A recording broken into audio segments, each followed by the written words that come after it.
오늘 우리에게 주신 하나님의 말씀은 구약성경 403쪽 룻기 2장 1절로 4절 말씀입니다.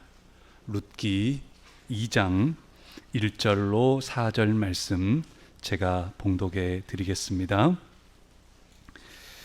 나오미의 남편 엘리멜렉의 친족으로 유력한 자가 있으니 그의 이름은 보아스더라.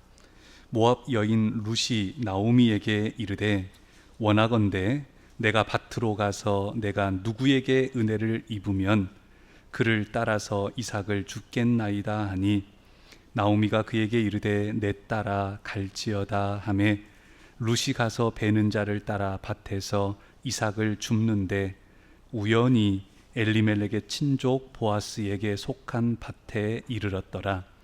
마침 보아스가 베들레헴에서부터 와서 베는 자들에게 이르되 여호와께서 너희와 함께 하시기를 원하노라 하니 그들이 대답하되 예수께서 당신에게 복 주시기를 원하나이다 하니라. 아멘.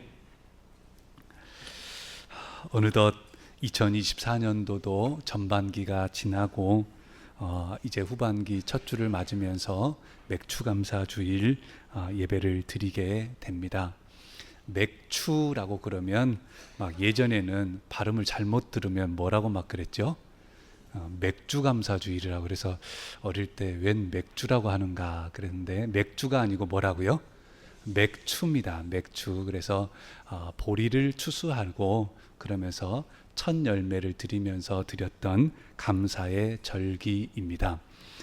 맥추감사 그 부분을 넣어서 또 용케 저희가 주일 오전 예배 때 하나님이 함께 하신다라고 하는 것은 뭐냐 이런 부분들을 나누고 있었는데 마침 또 그 본문 순서가 룻기하고 연결이 되었어요. 그래서 어떻게 하면 하나님과 함께 할 수 있는가, 또한 하나님과 함께 한다라고 하는 것은 어떤 의미인가, 저희가 작년부터 계속 나눴지요.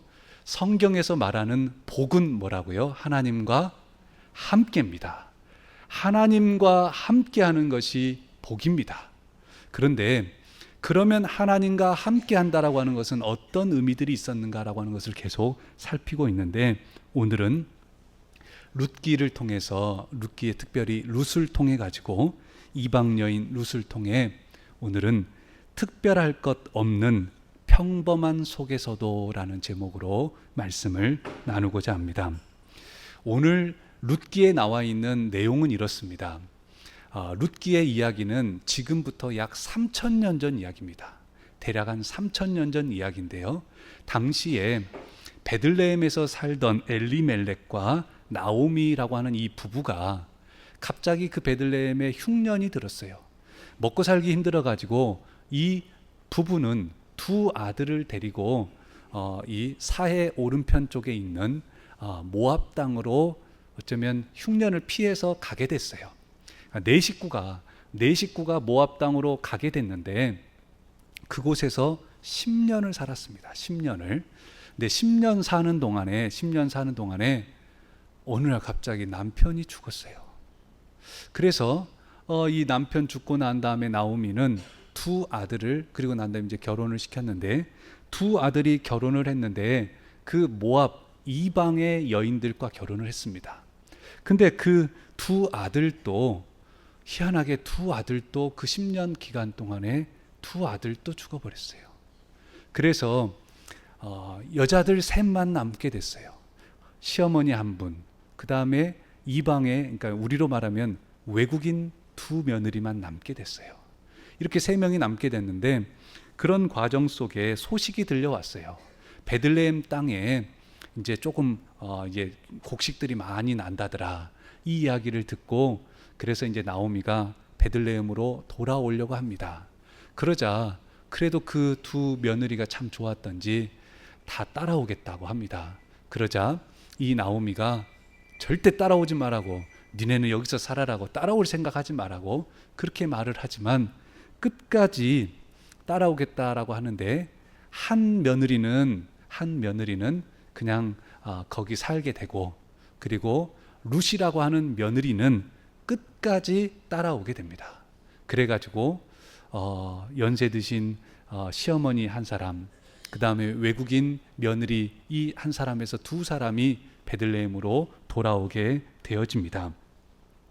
사실 이 말씀 룻기의 내용은 이런 내용입니다. 그리고 그 룻이 나중에 보아스라고 하는 이와 친족 관계였는데 그 엘리멜렉이 그러다 보니까 같이 결혼을 하게 되고 대를 잇게 된다라고 하는 내용입니다. 실제 룻기의 내용들을요 쭉 살펴보면 우리가 한 가지 다시금 좀 살펴봐야 될 게 있습니다. 뭐냐면 하나님이 함께 하신다라고 하면 우리 마음속에 놀라운 기적이 나타나면 하나님이 함께 하신 것이고, 나에게 안 좋은 일이 생기거나 슬픈 일이 생기거나 또 때로는 그냥 평범한 일들이 있으면 하나님이 나를 그냥 함께 안 하시는가, 혹은 하나님이 나를 버리셨나, 이런 생각을 하기 쉽다는 겁니다. 그런데 룻기에서는요 1장부터 4장까지를 다 살펴봐도요 우리가 보통 말하는 기적이라고 하는 그 기적의 기사는 한 군데도 없습니다. 요단강이 갈라졌다든지 홍해가 갈라졌다든지 반석에서 샘물이 났다든지 죽은 사람이 막 일어났다든지 이런 기사는, 그런 내용은 하나도 안 나옵니다. 그 내용이 뭐냐면요 보리밭에 가서 보리를 추수하고 이삭을 줍고 이삭을 좀 더 주고 그리고 난 다음에 뭐 이런 내용입니다. 뭐 회의도 하고 뭐 이런 내용입니다. 그런데 그렇다고 한다면 여러분, 룻기는 성경 말씀에 왜 들어가 있을까라고 하는 겁니다. 그냥 3000년 전의 이야기고, 그리고 그 내용이 기적도 한마디도 안 나오고 그냥 보리밭에서 보리 추수하고 이삭 줍고 뭐 이런 내용인데 왜 이런 내용이 성경에 들어가 있을까라고 하는 사실입니다. 저와 여러분에게도 이 말씀 가운데 우리 자신에게도 적용해 봐야 됩니다. 이 말씀은 사실은 그 의미를 살펴보게 되면 정말 중요합니다. 여러분 어떨까요? 룻기 가운데 룻과도 하나님이 함께 하셨을까요? 함께 안 하셨을까요? 함께 하셨을까요? 함께 하셨습니다. 그러면 이제 이 논리를 가지고 여러분도 함께 적용해 봐야 됩니다. 뭐냐면요, 그러면 왜 이 룻기가 이렇게 중요한가? 왜 중요하냐면요, 마태복음 1장에 보면 예수님의 족보가 나옵니다. 근데 그 예수님의 족보에 보게 되면 쭉 예수님의 위로 올라가다 보면 다윗 왕이 나옵니다. 근데 다윗 왕이 나오는데 다윗의 아버지가 누구냐면요 이새입니다. 이새의 아버지는 오벳입니다. 그리고 오벳의 아버지가 누구냐면요 보아스입니다. 오늘 나중에 함께 읽진 않았지만 룻이 엘리멜렉의 친족이었고 가까운 혈통이었던 그 보아스와 나중에 룻이 결혼하게 됩니다. 그러니까 오늘 말씀에 보면 보아스와 룻이 만나게 돼가지고 그래서 오벳을 낳게 되고, 오벳은 이새를 낳게 되고, 이새는 누구를 낳아요? 다윗을 낳게 되고, 그리고 다윗의 후손 중에 쭉 가다 보면 누가 나옵니까? 예수님이 나오게 되는 겁니다. 그래서 사실 이 말씀이 참 중요합니다. 보아스의 어머니는 여러분 누굴까요? 보아스의 어머니는 여리고성 전투에서 그 이스라엘 백성을 도왔던 기생 라합입니다. 그러니까 사실 한 가지를 놓고 보게 되면 그냥 아주 기적도 없고 평범하게 보입니다. 하지만 그 평범함 속에서 도저히 알 수 없는 상황 속에서 하나님의 놀라운 계획과 또한 예정이, 그리고 또한 진행하심이 담겨져 있다라고 하는 사실입니다. 라합도 마찬가지지만 룻의 경우에서, 나오미의 경우에서 그 인생이 얼마나 힘들겠습니까? 이루 말로 할 수가 없습니다. 나오미는 1장 끝부분에 보게 되면 이렇게 말합니다. 예루살렘으로 돌아오면서요 사람들한테 이제 나한테 나오미라고 부르지 마. 나한테 이제는 마라라고 불러. 이렇게 말을 해요. 나한테 나오미라고 부르지 마. 마라라고 불러. 그 말이 뭔 말이냐면요. 나오미라고 하는 뜻은 기쁨이라는 뜻입니다. 그러니까 그 나오미라고 하는 이는 나한테는 기쁨이라고 부르지 마. 10년 전에 갈 때는 남편도 있었고 자녀들도 있었는데, 아들도 있었는데 남편도 아들들도 다 떠나버렸고 외국인 며느리 하나 데리고 왔으니까 내 인생이 너무 괴로우니까 나옴이라고 부르지 마. 차라리 괴로움이라고 불러. 기쁨이라고 부르지 말고 괴로움이라고 불러. 이럴 정도로 나오미의 삶은 참 힘들었습니다. 룻은 어떨까요?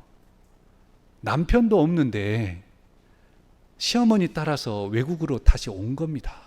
얼마나 그 삶도 참 힘듭니까? 이런 가운데 있는데 그들이 아픔을 겪고 슬픔 가운데 빠졌을 때, 삶의 고난을 느끼고 어려움 가운데 빠졌을 때, 그때 그들도 생각하지 않았겠습니까? 하나님이 나와 함께 계시나? 하나님이 나를 붙들어주고 계시나? 혹은 하나님이 나를 잊으신 건 아닌가? 더 세게 말하면 하나님이 나를 버리신 건 아닌가? 하나님이 살아계시다면 왜 내 남편을, 왜 두 아들까지 이렇게 불러가셨나? 라고 하는 그런 마음들이 들지 않겠습니까? 하지만 여러분, 하나님의 계획은 인간의 생각을 뛰어넘습니다. 인간은 그 후손 가운데 증손자 가운데 다윗이 나오고, 또한 다윗의 후손 가운데 메시아 대신 예수 그리스도가 나올 것을 인간은 상상을 할 수가 없습니다. 어떻게 헤아릴 수가 없는 그런 상황입니다. 하지만 여러분, 분명한 것은 우리 주님 예수 그리스도께서는 내가 세상 끝날까지 너희와 항상 함께 있으리라 라고 말씀해 주셨습니다. 저와 여러분들에게 삶 속에서 기적이 일어나면 그때는 하나님이 나와 함께 하셨고, 평범하게 별일 없고 그러면 하나님이 함께 하시는가 안 하시는가 이런 게 아니고, 오늘 말씀에 룻과 같이, 여러분들이 아까 그랬잖아요. 하나님이 룻과 함께 하십니까 안 하십니까 라고 제가 물었더니 함께 하신다고 그랬잖아요. 남편도 가고 또한 시아버지도 가고 어려운 상황 가운데 빠졌더라도 그래도 하나님이 함께 하신다라고 말씀하셨던 것처럼, 이제는 저와 여러분에게 그런 어려움이 있더라도 하나님이 함께 하신다라고 하는 것을 우리가 기억하시기를 소망합니다. 몸이 아플 수도 있습니다. 병들 수도 있습니다. 마음에 상처가 입을 수도 있습니다. 알 수 없는 슬픔이 우리에게 닥칠 수도 있습니다. 몇 년을 생각해 봐도 하나님의 뜻이 어디 있는지 도저히 모를 수도 있습니다. 하지만 룻도 그랬습니다. 나오미도 그랬습니다. 오늘 말씀에 나와 있는 그 룻도 나오미도 그랬습니다. 하지만 하나님께서는 놀라운 계획을 가지고 계셨습니다. 저와 여러분 모두에게도 마찬가지입니다. 우리가 하나님과 함께 한다라고 하는 것, 하나님이 우리와 함께 하신다라고 하는 것은 사람이 헤아릴 만큼, 생각할 만큼 날마다 명확하고 날마다 뚜렷한 일들만 나타나는 것은 아닙니다. 도저히 알 수 없고 헤아릴 수 없는 일들도 종종 일어납니다. 사업을 합니다. 어떤 일을 진행해 나갑니다. 우리 마음 같으면은 매번 승리하고 매번 성공하고 매번 잘되고 번성했으면 좋겠지만 아닐 때도 있지 않습니까? 헤아릴 수 없을 정도로 그 뜻을 알 수 없을 때도 있을 수 있습니다. 하지만 기억해야 될 게 있습니다. 그때에도 누가 함께 하신다고요? 여호와 하나님이 함께 하십니다. 우리 주님께서도, 예수 그리스도께서도 세상 끝날 때까지 항상 저와 여러분과 함께 하신다라고 약속해 주셨습니다. 그 은혜가 저와 여러분 위에 함께 하시기를 간절히 소망합니다. 또한 오늘 말씀 3절과 4절에 보게 되면 이제 두 단어에 조금 집중을 했으면 합니다. 3절에 보게 되면요, 룻이 이제 시어머니하고 먹고 살려다 보니까는 남들은 그 자기 밭에서 그냥 이렇게 보리가 잘 자라가지고 이제 추수를 시작하려고 하는데 이 나오미의 밭에서는 심어놓은 게 없으니까 보리가 없죠. 그러니까 어떻게 합니까? 배는 고프고 그러니까 가서 그냥 뭐라도 이삭이라도 주우려고 가려고 합니다.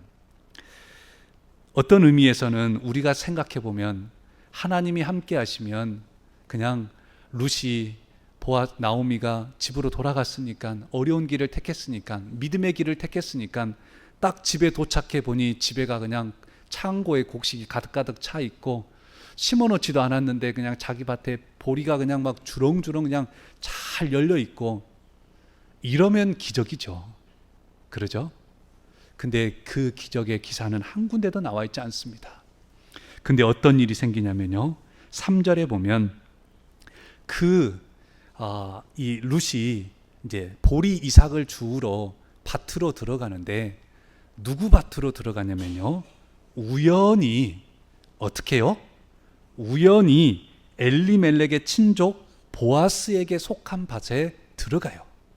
보아스네 밭인 줄 알고 들어간 게 아니고 우연히 모르고 그냥 우연히 그냥 아이고 보리 추수하고 있으니까 가서 이삭 주어야지 라고 들어갔는데 들어가서 놓고 보니까는 그 밭이 보아스의 밭이었다는 겁니다. 나중에 남편이 될 보아스의 밭에 들어가게 된 겁니다. 4절에 보면요. 근데 그 당시 보아스에게는 종들이 여럿 있었나 봐요. 추수할 사람들이 여럿 있었나 봐요. 그래서 종들이 다른 사람들이 열심히 추수하고 있는데 그때 이제 보아스가 한번 그 밭에 오게 됐어요. 근데 보니까 4절에 마침이라고 말합니다. 우리말 성경에서는 때마침 이렇게 말하고 합니다. 룻은 우연히 보아스의 밭에 들어가서 이삭을 줍고 있고 때마침 보아스는 그때 또 딱 와가지고 저 룻이 누구냐 이렇게 묻게 되고 룻을 알게 되어집니다. 사랑하는 성도 여러분, 우리의 삶에서도 우리는 수많은 우연을 경험하게 됩니다. 우연히 만나고 우연히 헤어지고 우연히 때로는 사고를 겪기도 하고 우연히 여러 수많은 일들을 만나게 됩니다. 삶 속에서 수많은 순간순간들이 우연히 그럴 때가 많습니다. 하루를 뒤돌아보면 어제 하루만 봐도 여러분 하루에 생각하고 계획했던 새벽에 하루를 시작하면서 계획했던 그 머릿속대로 어쩌면 단 하루라도 그대로 진행된 적이 있으시던가요? 저는 없어요. 새벽에 아무리 기도하고 하나님 제가 오늘은 이렇게 해서 누구를 만나고 이렇게 해서 마지막까지 이렇게 하겠습니다라고 대충 딱 계획을 딱 세워놨어도 그 계획도 제대로 바꿔지는 일들이 얼마나 많은지 모릅니다. 수많은 우연을 만나게 되는데 근데 오늘 말씀에서는 그 우연이 진짜 우연이 아니고 뭐라고요? 하나님의 계획이라는 겁니다. 하나님이 함께 하시는 것이다라고 하는 사실입니다. 그러기에 저와 여러분들에게 1분 1초도 어쩌면 우연한 만남이라고 하는 그 만남도 결코 헛되지 않습니다. 저와 여러분이 힘쓰고 애쓰고 때로는 너무나 힘들어서 눈물 흘리고 내가 이것을 해가지고 그냥 아무것도 아니고 헛되게 될까 싶은데 막 이런 마음이 들 수도 있습니다.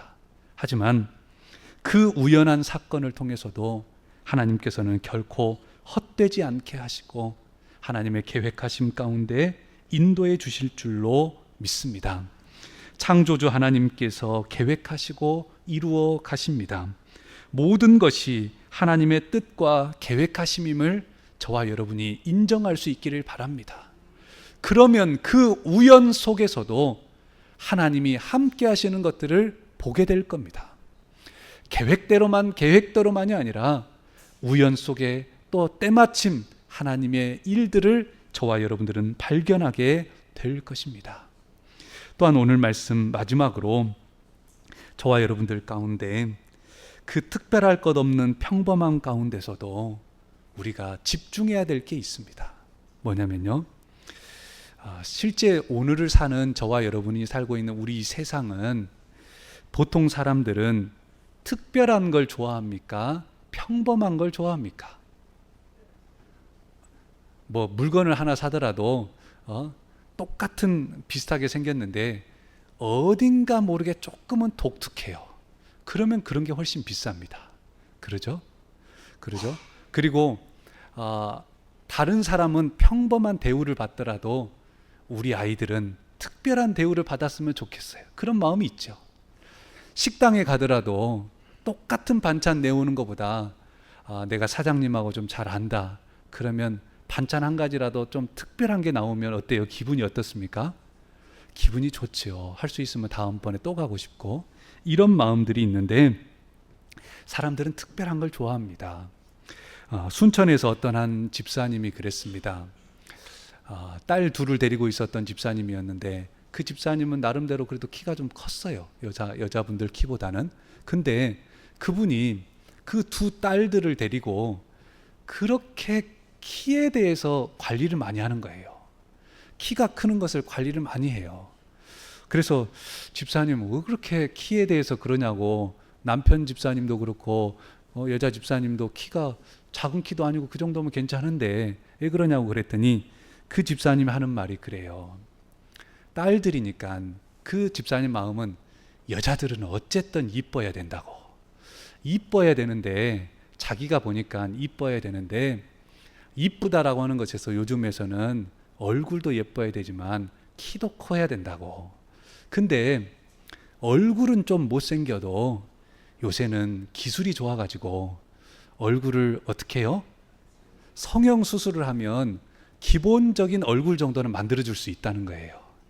그러니까 얼굴은 좀 못생겨도 근데 이제 본인 자녀들을 보니까 그래도 아주 못생긴 건 아니니까 얼굴은 괜찮은 것 같으니까 키가 커야 되는데 키는 쉽게 안 되니까 키 관리를 한다고 그런 이야기를 들었습니다.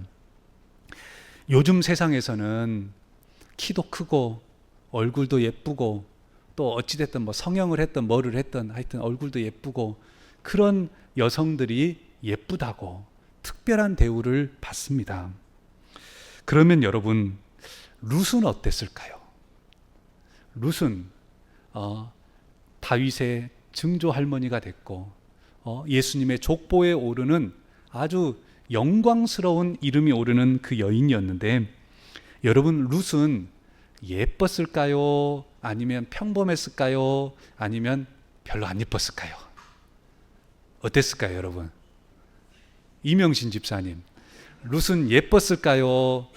아니면 별로였을까요? 아니면 그냥 그저 그랬을까요? 별로였을 것 같아요. 틀렸어요. 룻기에서는 정확한 표현은요, 룻의 외모에 대한 부분이 한마디도 안 나옵니다. 룻이 키가 큰지 혹은 룻이 예쁜지 피부색이 어떤 색깔인지 검은지 누리끼리 한지 백인인지 이런 말도 나오질 않습니다. 룻의 외모에 대한 부분들은 한마디도 나오지 않습니다. 그 말이 뭡니까? 룻의 외모가 그가 이쁘든지 안 이쁘든지 간에 그런 것이 별로 중요치 않다는 겁니다. 상관없다는 겁니다. 주님의 부르심에 합당히 쓰이는 데에 주님의 손에 붙들림 바 되는 데에 그 외적인 부분은 별로 중요치 않다는 겁니다. 사랑하는 성도 여러분, 저와 여러분은 오늘 말씀에서 하나님과 함께하는 것에 대한 부분을 나누고 있습니다. 하나님과 함께한다라고 할 때에 여러분 꼭 키가 커야 되는 것만은 아닙니다. 키가 커야만, 내가 키가 작으면 요즘 그러죠. 키가 좀 작으면 여러 가지 많은 그냥 뭐 컴플렉스도 있고 어려울 수도 있습니다. 하지만 분명한 것은 키가 크든 작든 하나님이 함께 하시는 것에는 하나님이 제한을 두지 않으셨습니다. 얼굴도 마찬가지입니다. 몸매도 마찬가지입니다. 공부한 것도 마찬가지입니다. 학벌이 어떻게 되느냐, 집안이 어떻게 되느냐, 그가 많은 것을 가지고 있냐, 가지고 있지 않느냐, 이런 부분들을 말씀하지 않습니다. 심지어 오늘 말씀에서는 외국인이었던 룻까지 그것도 남편 잃었던 여성인 그 룻까지, 그리고 그 안타까운 과부가 되어버린 그 상황에 있는 그 룻까지도 하나님이 함께 하시면서 그를 인도해 주시고 복된 자리로 함께해 주셨습니다. 오늘 룻기 1장 16절에 보면 룻은 다른 외모는 나오지 않지만 믿음의 고백은 나옵니다. 나오미가 그 두 며느리를 놓고 니네들 나 따라오지 마. 이제 그냥 따라오지 말고 니네들 가서 잘 살아. 어떻게라도 잘 살아. 이제 내가 해줄 수 있는 게 없어. 그냥 가서 잘 살아. 이렇게 말을 할 때에 그때 다른 며느리 하나는 그 백성과 그 신들에게 돌아갔다라고 말합니다. 그 신들에게 돌아갔다라고 하는 말은 뭡니까? 그냥 그 땅에 있는 우상 숭배하는 그들에게 다시 그냥 돌아가서 거기서 살았다는 겁니다. 그런데 룻은 뭐라고 고백하냐면요, 어머니의 백성이 나의 백성이 되고 어머니의 하나님이 나의 하나님이 되시리라 라고 고백합니다. 어머니 나오미가 그렇게 살으셨던 것처럼 믿고 계신 하나님을 나도 믿으니 그 하나님이 나의 하나님이 되실 것입니다 라고 믿음으로 고백합니다. 룻은 외모가 어떻게 생겼는지 잘 모르겠어요. 근데 그것이 중요치도 않고 정말 중요한 것은 그의 믿음입니다. 그 중심에 하나님을 향한 믿음, 하나님이 나와 함께 계십니다라고 하는 그 믿음이 중요하다라고 하는 사실입니다. 말씀을 맺고자 합니다. 지난 반년을 돌이켜보면 여러분 매일매일이 반석에서 샘물 나는 기적이 나타났습니까? 매일매일이 이삭을 줍는데 막 갑자기 막 금덩이를 막 몇 개씩 줍고 막 그렇습니까? 아니요. 매일매일이 오리를 한 마리 여기서 주웠는데 오리가 황금알을 낳고 막 그럽니까? 아니요. 안 그렇습니다. 평범한 날들이 많습니다. 물론 특별히 기적을 경험할 때도 있습니다. 하지만 그 평범한 날들 속에서도 우리가 기억해야 할 것은 하나님이 함께 하신다라고 하는 사실입니다. 하나님이 함께 하실 때만 우리가 온전히 그리고 살 수 있는 길을 갈 수 있습니다. 때로는 우연히 만날 때도 있습니다.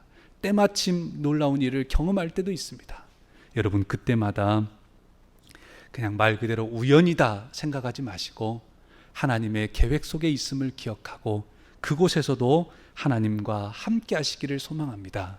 그때 하나님이 일하시는 것을 보게 되고 그리고 마지막까지 우리는 외적인 부분을 넘어서서 외형이나 여러 가지 그 조건이나 이런 부분을 넘어서서 어머니의 하나님이 나의 하나님이 되시리니 라고 하면서 믿음의 고백으로 나아가시기를 간절히 소망합니다. 그때 하나님께서 함께 하시고 저와 여러분이 때로는 헤아릴 수 없었던 그 슬픔, 그 안타까움, 괴로움, 그 알 수 없었던 그런 모든 부분들이 하나님이 함께 하심으로 우리가 죽는 순간까지 모를 수도 있습니다. 하지만 분명한 것은 수백 년이 지나서도 수천 년이 지나서까지라도 하나님의 계획하심 속에서 귀한 일들을 이루시고 복되게 인도하실 줄로 믿습니다. 기도하시겠습니다.